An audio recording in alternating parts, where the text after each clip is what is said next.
ನಮಸ್ಕಾರ. ರಿವ್ಯೂ ಚಾನಲ್ಗೆ ಸ್ವಾಗತ. ನಾನು ಸೌಖ್ಯ ಗಾಂವ್ಕರ್.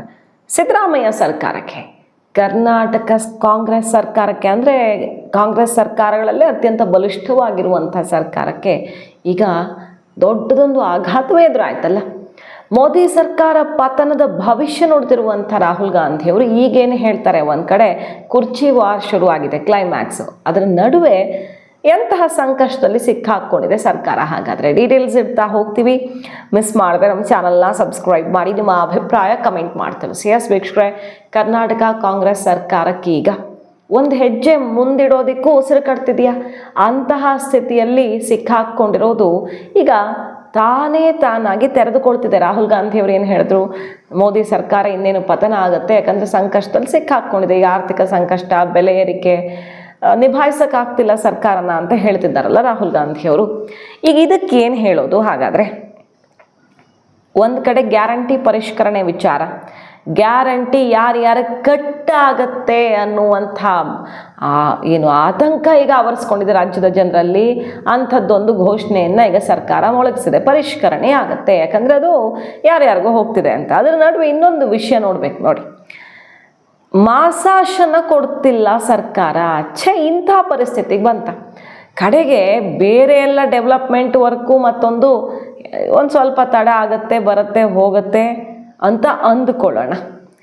ಮಾಸಾಶನ ಕೊಡೋಕೆ ದುಡ್ಡಿಲ್ಲ ನೋಡಿ, 4 ತಿಂಗಳಿಂದ. ಫಾರ್ ಎಕ್ಸಾಂಪಲ್, ಇದು ತುಂಬ ಜಿಲ್ಲೆಗಳಲ್ಲಿ ಆಗ್ತಿದೆ.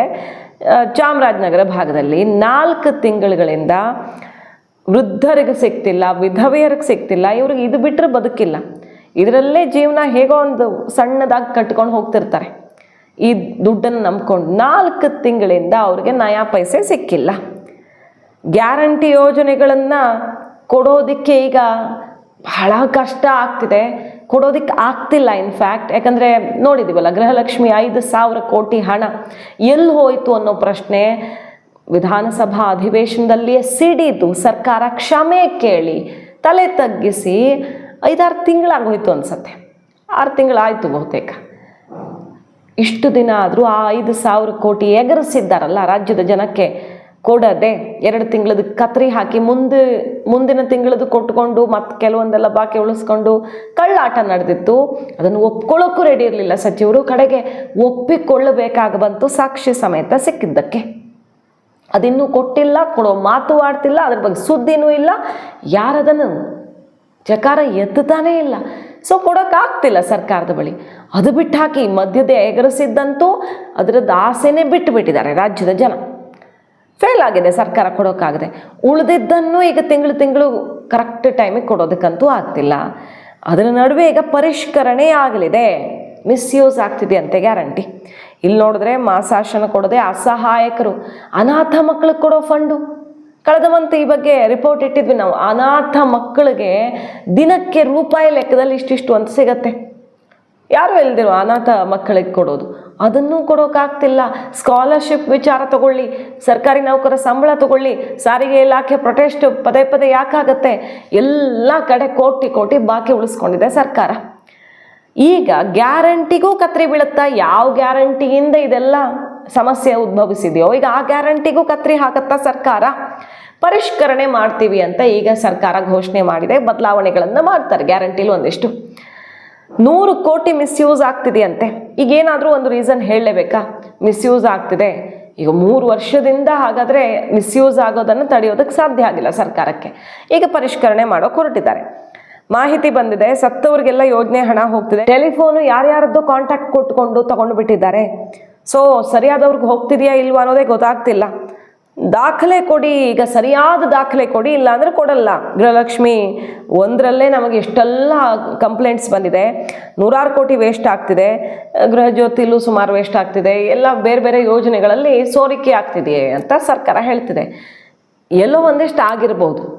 ಆದರೆ ಈಗ ಬಯೋಮೆಟ್ರಿಕ್ಕು ಮತ್ತು ದಾಖಲೆ ಬೇರೆ ರೀತಿಯಲ್ಲಿ ಕೇಳೋದಕ್ಕೆ ಹೊರಟಾಗ ಏನಾಗುತ್ತೆ, ತುಂಬ ಜನಕ್ಕೆ ಟೆಕ್ನಿಕಲ್ ಚಾಲೆಂಜಸ್ ಆಗ್ಬೋದು. ಅಂದರೆ ಅವರು ಅರ್ಹರಿದ್ದರೂ ಕೂಡ ಅರ್ಹತೆ ಏನು ಗೃಹಲಕ್ಷ್ಮಿ ತಗೊಳ್ಳೋಕ್ಕೆ? ಎಲ್ಲರಿಗೂ ತಗೊಳ್ಬೋದು. ಅದನ್ನು ಟ್ಯಾಕ್ಸ್ ಕಟ್ಟೋ ಮಹಿಳೆಯರು, GST ಅಂಥದ್ದಿದ್ದವ್ರು ಬಿಟ್ಟು ಎಲ್ಲರೂ ತಗೊಳ್ಬೋದಾ? ಎಲ್ಲರಿಗೂ ಕೊಡ್ತೀವಿ ಅಂತ ತಾನೇ ಹೇಳಿದ್ದು. ಬಟ್ ಈಗ ಏನೇನೋ ಒಂದಿಷ್ಟು ಟೆಕ್ನಿಕಲ್ ಚಾಲೆಂಜಸ್ ಬಂದು ಕೂತ್ಕೊಳ್ಳುತ್ತಲ್ಲಿ. ಹಾಗಾಗಿ ಬಹಳಷ್ಟು ಜನ ಇದರಿಂದ ಫಿಲ್ಟರ್ ಆಗಿ ಹೋಗುವುದು. ಆಗ ಸರ್ಕಾರಕ್ಕೆ 106 ಕೋಟಿ ಉಳಿತಾಯ ಆಗತ್ತೆ, ಜನಕ್ಕೆ ಪಂಗನಾಮನ ಹಾಗಾದರೆ ಅನ್ನುವಂಥ ಚರ್ಚೆ ಈಗ ಇಡೀ ರಾಜ್ಯದಲ್ಲಿ ಈ ಘೋಷಣೆಯಿಂದ ಹುಟ್ಟಾಕಿರೋದು. ಗ್ಯಾರಂಟಿ ಪರಿಷ್ಕರಣೆ ತುಂಬ ದಿನಗಳಿಂದ ಡಿಮ್ಯಾಂಡು ಸರ್ಕಾರದ ಒಳಗಡೆನೇ ಇತ್ತು. ಒಂದಿಷ್ಟಕ್ಕಾದರೂ ಕತ್ರಿ ಹಾಕಿ ಕೆಲವು ಬಡವ್ರಿಗೆ ಮಾತ್ರ ಅಂತ ಲಿಮಿಟ್ ಮಾಡಿ ಎಲ್ಲರಿಗೂ ಕೊಟ್ಕೊಂಡು ಇನ್ನು ಮುಂದೆ ಸರ್ಕಾರ ನಡ್ಸೋಕ್ಕಾಗಲ್ಲ ಅಂತ ಆರ್ಥಿಕ ಇಲಾಖೆಯಿಂದ ಸಲಹೆ ಬಂದಿತ್ತು. ಸತೀಶ್ ಜಾರಕಿಹೊಳಿ ಅವರೇ ಕಾಂಗ್ರೆಸ್ ಹೈಕಮಾಂಡ್ಗೆ ಪತ್ರ ಬರೆದಿದ್ರು, ಈ ಗ್ಯಾರಂಟಿಯಲ್ಲಿ ಒಂದಿಷ್ಟು ಕತ್ರಿ ಹಾಕಬೇಕಾಗತ್ತೆ, ಇಲ್ಲ ತುಂಬ ಕಷ್ಟ ಅಂತ. ಕಾಂಗ್ರೆಸ್ ಶಾಸಕರೇ ನಮ್ಮ ಸರ್ಕಾರ ಅಭಿವೃದ್ಧಿ ಮಾಡೋಕ್ಕಾಗ್ತಿಲ್ಲ, ಫೇಲ್ ಆಗಿದೆ ಅಂತ ಬಾಯ್ಬಿಟ್ಟು ಹೇಳಿದ್ದಾರೆ. ಈಗ ಅನಿವಾರ್ಯವಾಗಿ ಕುತ್ತಿಗೆ ಹೆಚ್ಚಿದಂಗೆ ಆಗ್ತಿದೆ. ಅದಕ್ಕೆ ಸಾಕ್ಷಿ ಏನು? ಯುವ ನಿಧಿ ಬಜೆಟಲ್ಲಿ ದುಡ್ಡಿಡಲಿಲ್ಲ ಈ ಸಲ, ಕಳೆದ ಸಲದ್ದೇ ಆಯಿತು, ಈ ಸಲ ದುಡ್ಡೇ ಎತ್ತಿಡಲಿಲ್ಲ. ಸೊ ಯುವ ನಿಧಿ ಕ್ಲೋಸ್ ಅಂತ ಕೇಳಿದ್ರೆ ಎಲ್ಲ ಕೊಡ್ತೀವಪ್ಪ ಅಂತಾರೆ ಸಿದ್ದರಾಮಯ್ಯನವರು. ಬಜೆಟಲ್ಲೇ ಹಿಡ್ದೆ ಹೆಂಗೆ ಕೊಡ್ತಾರೆ ಅನ್ನೋ ಪ್ರಶ್ನೆಗೆ ಇನ್ನೂ ಉತ್ತರ ಸಿಕ್ಕಿಲ್ಲ. ಉಳಿದಿದ್ದಾದರೂ ಬರುತ್ತಲ್ಲ ಅಂತ ಜನ ಸುಮ್ಮನಿದ್ರೆ ಈಗ ಪರಿಷ್ಕರಣೆಗೆ ಮುಂದಾದ ಸರ್ಕಾರ. ಸೊ ಭಾರಿ ಸಂಕಷ್ಟದಲ್ಲಿ ಸಿಕ್ಕಾಕೊಂಡಿದ್ಯಾ ಸಿದ್ದರಾಮಯ್ಯ ಸರ್ಕಾರ. ಸುಮಾರು 100 ಕೋಟಿ ರೂಪಾಯಿ ಅಷ್ಟು ಯಾರು ಗ್ಯಾರಂಟಿ ತೆಗೆದುಕೊಳ್ತಾ ಇದ್ರು ಅವರು ಎಲ್ಲ ತೀರ್ಕೊಂಡಿದ್ದಾರೆ. ಆ ತೀರ್ಕೊಂಡಿದ್ದಂಥ ಸಂದರ್ಭದಲ್ಲಿ ಆ ದುಡ್ಡು ಬೇರೆಯವ್ರಿಗೆ ಹೋಗಿ ಮಿಸ್ಯೂಸ್ ಆಗ್ತಾ ಇದೆ, ಅದು ದಾಖಲೆ ಬಂದಿದೆ. ಎರಡನೇದು, ಆ ಟೈಮಲ್ಲಿ ನಾವು ಚೆಕ್ ಮಾಡೋದು ಆ ಟೆಲಿಫೋನ್ ನಂಬರ್ಸ್ ಎಲ್ಲ ಯಾರ್ಯಾರೋ ಕೊಟ್ಬಿಟ್ಟಿದ್ದಾರೆ. ಸೊ ನಮಗೆ ಸರಿಯಾದ ಫಲಾನುಭವಿಗಳಿಗೆ ತಲುಪ್ತಾ ಇಲ್ವಾ ಅನ್ನೋದು ಕೂಡ ನಮಗೆ ಮುಖ್ಯವಾದಂತ ವಿಚಾರ. ಈ ವಿಚಾರದಲ್ಲಿ ನಾವು ಅದನ್ನ ಮತ್ತೆ ಅವರಿಗೆ ನಿಮ್ಮ ದಾಖಲೆಗಳನ್ನ ಸರಿಯಾದ ರೀತಿಯಲ್ಲಿ ಕೊಡಿ ಅಂತ ಕೇಳಲಿಕ್ಕೆ ಈಗಾಗಲೇ ಚರ್ಚೆ ಅನೇಕ ಸಲಹೆಗಳು ಬಂದಿದೆ. ನೋಡಿ, ಅದು ನಾಟಕ ಅಷ್ಟೇ. ಕಳ್ನಾಟಕ ಅಂತಾರಲ್ಲ, ನಾಟಕ ಬೇರೆ ಕಳ್ನಾಟಕ ಬೇರೆ. ಇವ್ರು ಕಳ್ನಾಟಕ ಆಡ್ತಾರೆ. ಅದು ನಿರಂತರ ಪ್ರಕ್ರಿಯೆ. ಅದು ಸ್ವಾತಂತ್ರ್ಯ ಬಂದಾಗಿಂದನೂ ಕೂಡ 75 ವರ್ಷದಲ್ಲಿ ಸತ್ತೋರ್ನೆಲ್ಲ ತೆಗೆಯೋದು ನಿರಂತರ. ಪ್ರತಿ ತಿಂಗಳು ಪ್ರತಿದಿನ ತೆಗಿತಾನೆ ಇರ್ತಾರೆ ಸತ್ತೋರು ಯಾರಿದೆ. ಅದಕ್ಕೇನು ಅಭಿಯಾನ ಏನು ಯಾರು ಮಾಡಿಲ್ಲ.